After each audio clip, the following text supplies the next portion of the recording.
حضرت امام شرف الدین نووی ریاض الصالحین میں ایک جگہ ایک حدیث کا مضمون لکھتے ہیں، اس کا مفہوم یہ ہے کہ خواب نبوت کا 46واں حصہ ہے۔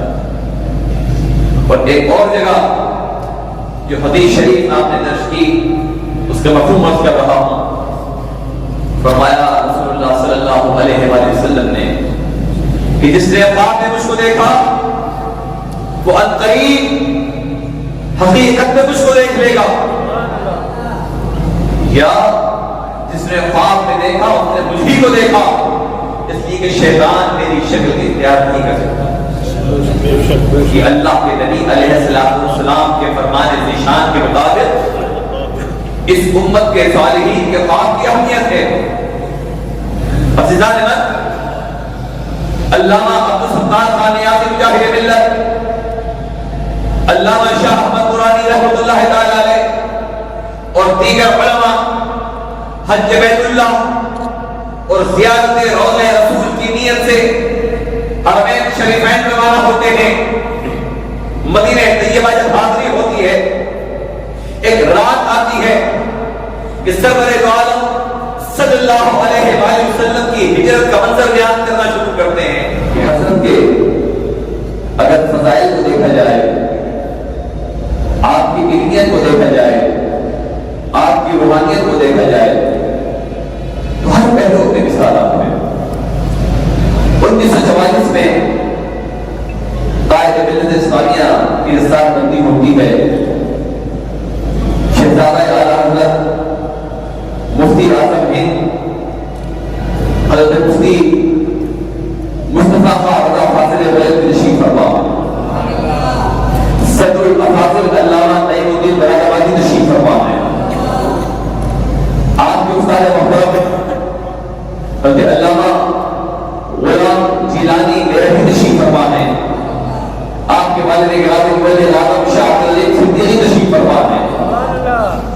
کیا ثواب ہوگا اس تقریب کا جہاں بر زمین کی وہ شخصیات موجود ہیں جن میں سے ایک دنیا علم کا چمکتا ہوا آفتاب ہے۔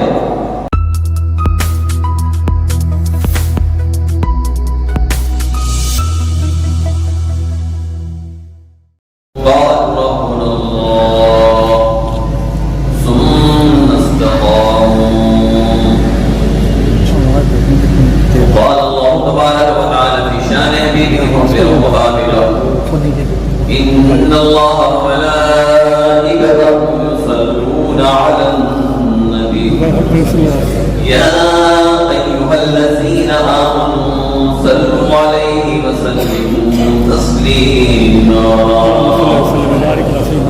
اللهم صل على سيدنا ونبينا ومولانا محمد وعلى آله وأصحابه وبارك وسلم صلاة وسلام عليك يا سيدي يا رسول الله وعلى آلك وأصحابك يا حبيب الله مولاي صل وسلم دائما أبدا على حبيبك خير الخلق كلهم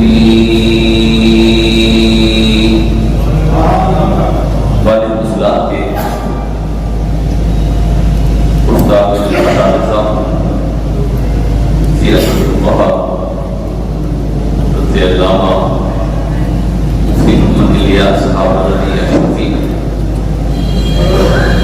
معزز علماء کرام، صاحبان مناصب جلیلہ اور حاضر محترم،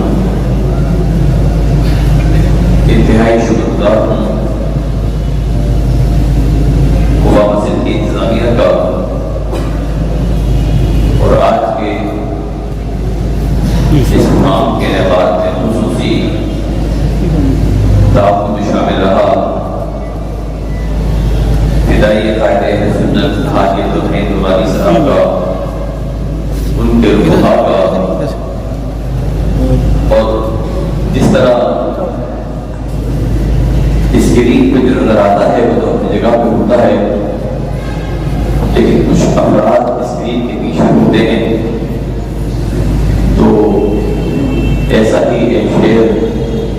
دین کے پیچھے بھی ہے، اللہ تعالیٰ ان کی محنت کو قبول فرمائے۔ قبلہ پیر طریقہ پیر سید محمود علی خطاب جنتی تشریف لائے۔ عزت مند قائد ملت اسلامیہ، قائد اہل سنت، قائد قادیانیت حضرت علامہ شاہ احمد غانی رحمۃ اللہ تعالیٰ علیہ کا تذکرہ ہے۔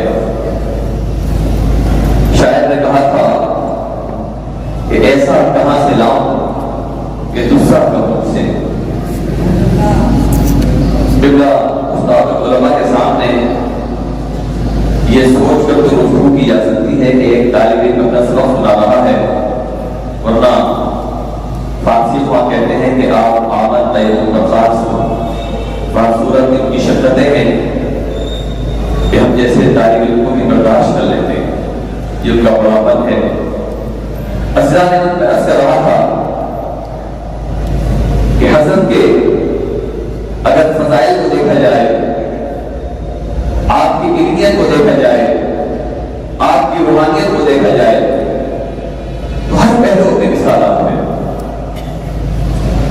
1944 میں قائد ملت اسلامیہ کی رسالت بندی ہوتی ہے۔ شہزادہ اعلیٰ حضرت مفتی اعظم ہند حضرت مفتی مصطفیٰ خواجہ فاضل بلخ تشریف فرما، صدر الافاضل علامہ نعیم الدین برادر آبادی تشریف فرما ہے۔ آپ کے استاد محترم حضرت علامہ غلام جیلانی میرٹھی تشریف فرما ہے۔ آپ کے والد گرامی مولوی اعظم شاہ عبد العزیز صدیقی تشریف فرما ہے۔ کیا ثواب ہوگا اس تقریب کا جہاں بر زمین کی وہ شخصیات موجود ہیں جن میں سے ایک ایک دنیا علم کا چمکتا ہوا آفتاب ہے، اور انہوں نے کیسی دعاؤں سے قائد اہل سنت کو نوازا ہوگا۔ حضرت محمد قائد ملت اسلامیہ کے نکاح کی تقریب کی بات کریں، یہ تقریب رسالت بندی تو سن 1944 کی تھی۔ سن 1963 میں مدینہ منورہ میں قطب مدینہ حضرت علامہ ضیاء الدین مدنی رحمۃ اللہ تعالی علیہ کی پوتی حضرت علامہ فضل الرحمان مدنی علیہ الرحمہ کی لفظ جگر قائد ملت اسلامیہ کے نکاح میں آ رہی ہے، اور قائد علماء علامہ عبد الحامد بلایونی رحمۃ اللہ تعالی علیہ جب قبول فرما رہے ہیں، جب قبول کروا رہے ہیں، حضرت زینت العلماء تاج العلماء مفتی محمد عمر عینی علیہ الرحمہ خطبہ نکاح ارشاد فرما رہے ہیں، اور قطب مدینہ ضیاء الدین مدنی علیہ الرحمہ دعائے خیر دعائے برکت فرما رہے ہیں، اور زینت العلماء علامہ جمیل احمد عینی رحمۃ اللہ علیہ جیسے استقبا موجود ہیں۔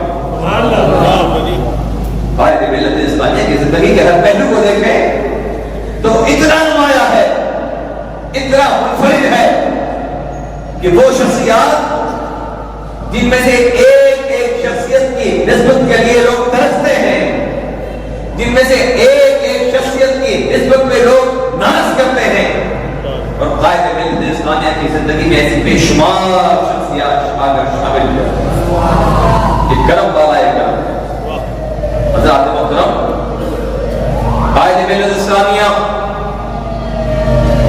دنیا کے تبلیغی دوروں کا آغاز فرماتے ہیں اپنے والد گرامی مبلغ اعظم حضرت شاہ عبد العزیز صدیقی رحمۃ اللہ تعالی علیہ کے انداز میں تبلیغ کا سلسلہ جاری کرتے ہیں۔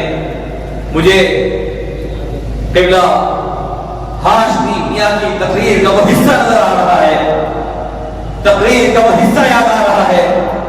یا آپ نے ایک موقع پر فرمایا کہ اعلیٰ حضرت عظیم البرکت امام اہل سنت مجدد دین و ملت امام شاہ احمد رضا فاضل بریلوی نے کسی کو صدر الافاضل صدر الشریعہ بنایا، کسی کو مبلغ اعظم بنایا، اور مبلغ اعظم کے لیے لازمی تھا کہ ان کے تبلیغ کے سلسلے کو مزید پھیلانے کے لیے، اکناف عالم میں تبلیغ کرنے کے لیے ایک ایسا لفظ جگر ملے جو ان کے کام کی بنیاد پر عمارت کو آگے بڑھائے، اور اللہ نے اس سلسلے کو بڑھانے کے لیے مبلغ اعظم کو علامہ شاہ احمد نورانی عطا فرمایا۔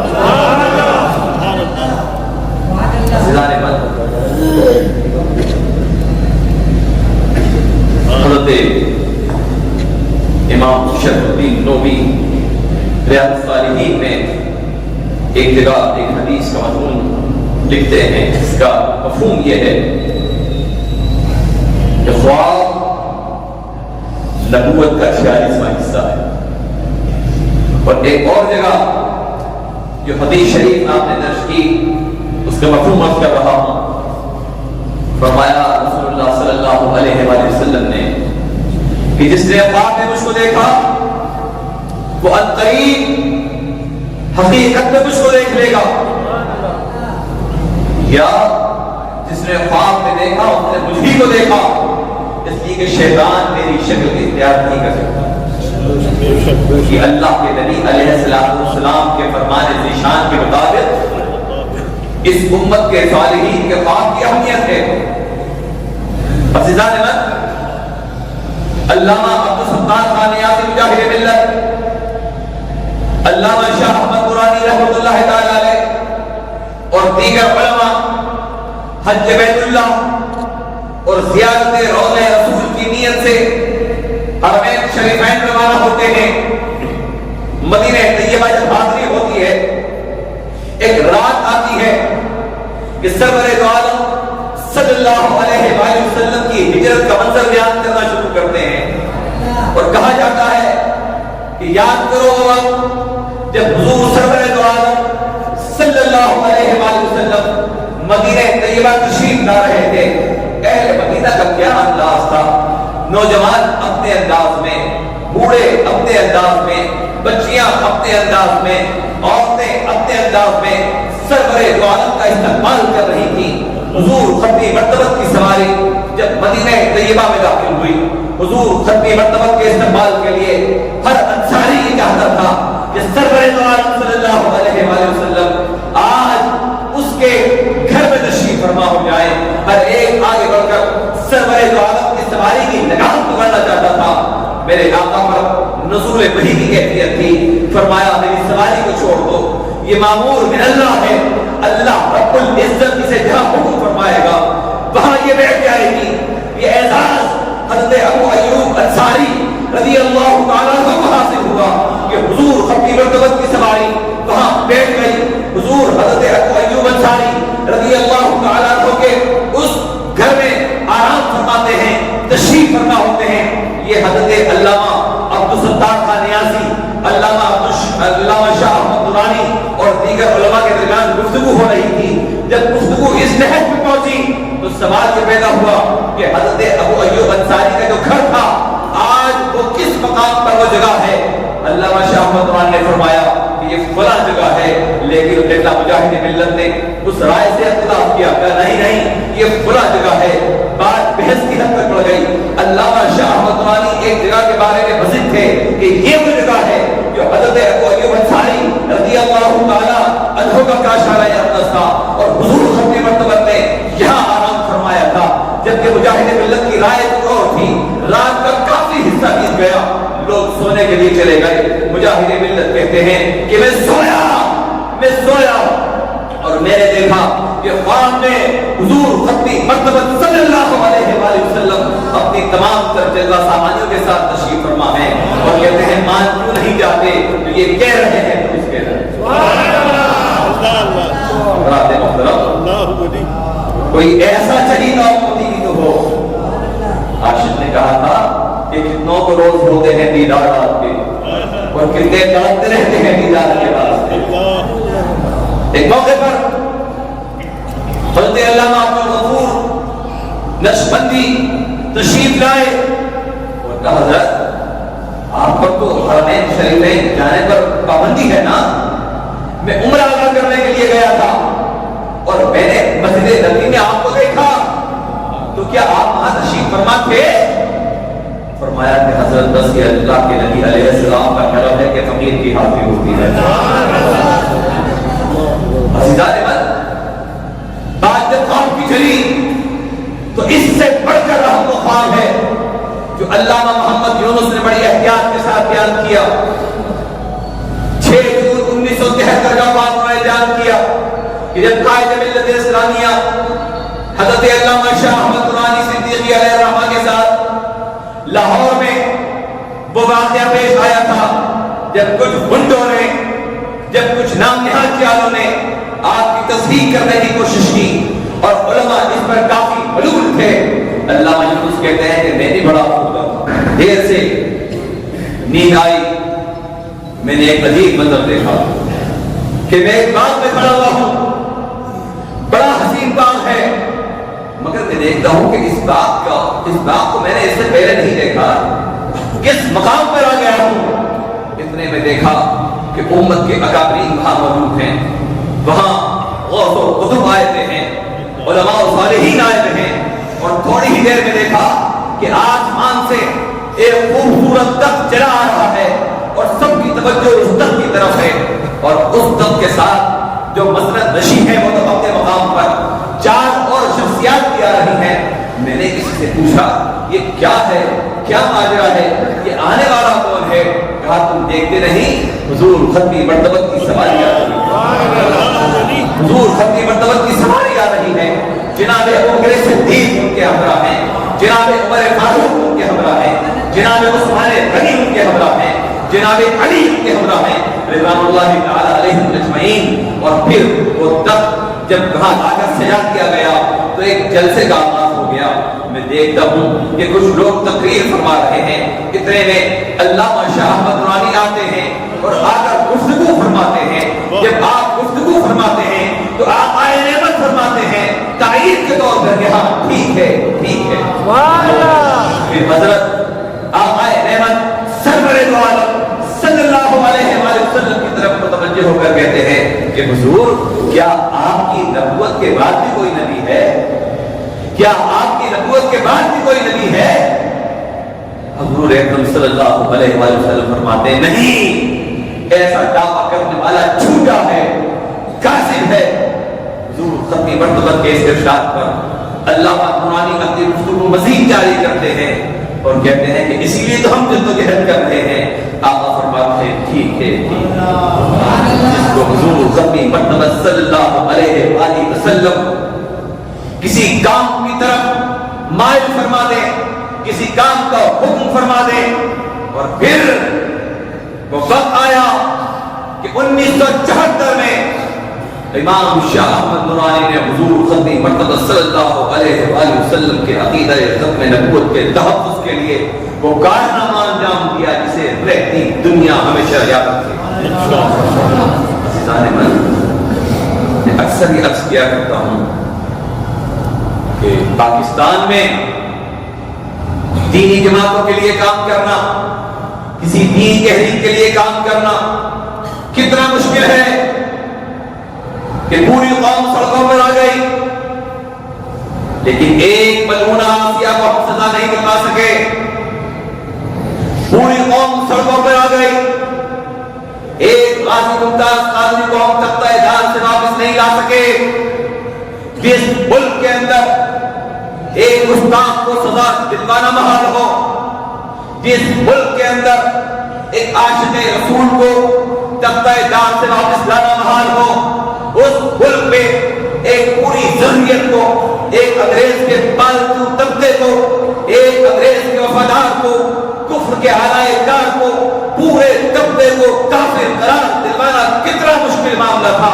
بس یہ کہو کہ حضور ختمی مرتبت کی غیبی تائید تھی تو قائد ملت اسلامیہ نے یہ کام انجام دیا۔ آؤ ہم اپنی ذمہ داریوں کو سمجھیں۔ اکابر اپنا کام کر گئے، اب ہم سوچیں کہ ہم اس مقام پر کھڑے ہیں، ہم اس ملک کو کس نہج پر لے جانا چاہتے ہیں۔ 1968 میں علامہ شاہ احمد درانی جب مفتی اعظم فلسطین مفتی امین الحسینی کی دعوت پر مصر تشریف لے گئے تھے اور آپ نے ان کے سیکرٹری کی حیثیت میں طرف سے کام کیا، تو آپ نے قبلہ اول کی آزادی کی تحریک کے لیے آواز اٹھائی. اور چند سال پہلے جب حماس کے مرکزی ترجمان خالد قدومی کراچی آئے تھے تو انہوں نے مجھے بتایا کہ پاکستان سے صرف 2 نام تھے جو مسجد اقصی کے لیے عالمی تحریک میں شامل تھے. ایک نام قائد ملت اسلامیہ علامہ شاہ احمد نورانی کا تھا اور ایک نام انہوں نے بتایا کہ قاسم حسین احمد کا تھا. لیکن آج ہم نے کوئی ایسا نہیں جو کسی عالمی تحریک کا حصہ بن سکے. آج ہم نے کوئی ایسا نہیں جو عالم کفر کو للکار سکے. عزیزو، فکری گفتگو کی طرف آتے ہیں. کرامتیں تو بیان کرنے تو بہت ہیں، فکری گفتگو کی طرف آتے ہیں. استاد اور علماء کی موجودگی کا فائدہ لیتے ہوئے کہ آج ہماری کیفیت وہ ہے کہ جن کے ناموں کے ساتھ بڑے بڑے سالدے اور واحدے لگائے جاتے ہیں، اگر ایک میجر کا خون آ جائے تو ان کے سارے فتوے جو ہے کمزور پڑ جاتے ہیں. بڑی معذرت کے ساتھ وہ کسی کرنل اور کسی جنرل کو تو کیا بیٹھ کر جواب دیں گے. یہ علامہ شاہ احمد نورانی کی فکر تھی، یہ ان کا بلبلہ تھا، یہ ان کی استقامت تھی، یہ ان کا حوصلہ تھا کہ جنرل یحییٰ خان جیسے ڈکٹیٹر کو منہ پر جواب دے دیں، ذوالفقار علی بھٹو جیسے سوشلسٹ کو منہ پر جواب دے دیں، جنرل ضیاء جیسے عامر کو جس کی جلائی ہوئی ہوا کے اندر بڑے بڑے گلستہ سڑ پڑ گئے، بڑے بڑے اس باد سرسد کو ضیاء کہنے لگے، اس کو منہ پر جواب دے دیں. اور پھر جب پرویز مشرف کا دور آیا، اس پاکستان کو ایک بار پھر امریکہ کی کالونی بنانے کی کوشش کی گئی تو قائد ملت اسلامیہ ایک دیوار بن کر سامنے کھڑے ہو گئے. حضرات محترم، آج کسی میں اتنی ضرورت نہیں کہ وہ غزہ کے مسلمان کے لیے کوئی مؤثر آواز اٹھائے، کوئی حکمت عملی ترتیب دے، ایک طبی ڈاکٹرز کا ایک بڑا کارنامہ تشکیل دے کر غزہ تک پہنچائے. مصر کے راستے سے، رفح کے راستے سے، لبنان کے راستے سے باقاعدہ یہاں سے علماء جائیں، وہاں جا کر اعلان کریں کہ ہم اپنے غزہ کے بھائیوں کے ساتھ ہیں. بس ہاتھ اٹھا لو، پاؤں اٹھا لو، جھک جاؤ، گر جاؤ، اٹھا کر کہہ دو، جھکا کر کہہ دو، بس ہم اپنے اپنے جلسوں میں اور زندہ باد مرد آباد اور خلاصہ اسلام آباد کے اندر بستے ہیں. آؤ اس فکر کی طرف لوٹیں جو فکر قائد ملت اسلامیہ نے دی. پاکستان کے علماء کا وقار دنیا کے سامنے روشن کیا، عالمی استعمار کو للکارنے کا حوصلہ دیا. جب دنیا کفر عراق کے ٹکڑے ٹکڑے کرنے کے لیے آگے بڑھی تو صدام کی حمایت میں کھڑے ہو کر دکھایا. جب دنیا کفر لیبیا کے حصے بکرے کرنے کے لیے آگے بڑھی تو وہاں پر قذافی کا ساتھ دے کر دکھایا. اور جب پچھلے پوپ جان پال نے جا کر افریقہ نے کہا کہ آئندہ صدی میں سارا افریقہ عیسائی ہوگا تو یہ قائد ملت اسلامیہ تھے. بڑی معذرت کے ساتھ القابات اختیار کرنا بڑا آسان ہے. اب تو وہ بھی قائد ملت کہلاتے ہیں جنہیں شاید اردو کے علاوہ کوئی اور زبان بھی نہ آتی ہو. اردو بھی مشکل سے بولتے ہوں گے بیچارے، انہیں ملت کا کیا پتا کہ ملت کسے کہتے ہیں. ان سے اگر پوچھ لیا جائے کہ اقوام عالم میں آزاد ممالک کی تعداد کتنی ہے، اسلامی ممالک کتنے ہیں، دیگر کتنے ہیں، شاید یہ بھی نہ معلوم ہو، لیکن قائد ملت ہیں. میں عرض کر رہا تھا جب پوپ نے کہا کہ آئندہ صدی افریقہ میں تمام تر اکثریت عیسائیوں کی ہوگی، علامہ شاہ احمد نورانی گئے اور جا کر اعلان کیا کہ نہیں، آئندہ صدی یہاں اسلام کی صدی ہوگی. جب امریکہ نے اعلان کیا کہ مسلمان کو ہم چیلنج کر رہے ہیں، کبھی کسی کو فنڈامنٹلسٹ کہا، کبھی کسی کو اتحاد پسند کہا، تو قائد ملت اسلامیہ نے کہا سنو، ہم امریکہ ٹکڑے ٹکڑے ہو جائے گا اور آنے والی صدی اسلام کے عروج کی صدی ہوگی۔ آؤ علامہ شاہ احمد نورانی کا تذکرہ سننے والوں، آؤ آج بھی ان کی فکر باقی ہے، اس فکر پر اپنے فکر کو استوار کرو۔ جمعیت علماء پاکستان آج بھی موجود ہے، مرکزی جماعت اہل سنت آج بھی موجود ہے، ان کے قائم کردہ ادارے آج بھی موجود ہیں۔ جس طرح انہوں نے علماء و مشائخ کو ایک گھڑی کے اندر پرو دیا تھا، پھر اپنی سفر کو منظم کریں اور آنے والے وقت کی تیاری کریں۔ یہی قائد ملت اسلامیہ کو سب سے بڑا خراج تحسین ہوگا۔ آؤ ان کی طرح اپنے عقیدے کا تحفظ بھی کریں، نظریے کا تحفظ بھی کریں اور قوم و ملک کے تحفظ کے لیے بھی آگے بڑھیں، ورنہ ہماری داستان تک نہ ہوگی داستانوں میں۔ اللہ رب العزت ہمیں بھی اکابرین کی طرح اپنے دین متین کی خدمت کے لیے قبول فرمائے۔ سیاسی پوائنٹ کو سبسکرائب کیجئے اور لائک کیجئے اور گھنٹی بجانا نہ بھولیے تاکہ آپ کو ہماری نئی ویڈیوز کا نوٹیفیکیشن ملتا رہے۔